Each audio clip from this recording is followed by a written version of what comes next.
আসসালামু আলাইকুম ওয়া রাহমাতুল্লাহি ওয়া বারাকাতুহু। প্রিয় ভিউয়ার্স, আমরা সবাই চাই যে আমাদের মরণ যেন ঈমান থাকা অবস্থায় হয়। কিন্তু কি কি কাম করলে আমাদের মরণ ঈমানি অবস্থায় হব তা আমরা জানি না।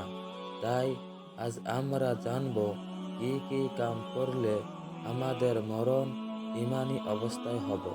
১ নম্বর, অজু করার সময় মিসওয়াক ব্যবহার করা।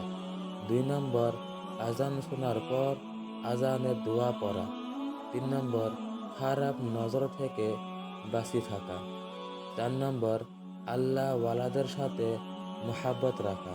৫ নম্বর, মুসলমান হয়া জন্মগ্রহণ করার জন্য আল্লাহ তাআলার কাছে শুকরিয়া আদায় করা। ৬ নম্বর, প্রত্যেক নামাজের পর এই দোয়াটা পাঠ করা।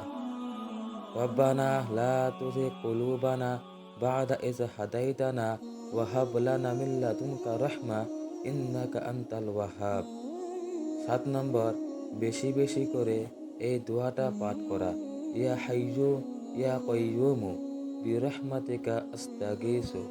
যে ব্যক্তি এইগুলো কাম করব, ইনশাআল্লাহ তার মরণ ঈমানি অবস্থায় হব।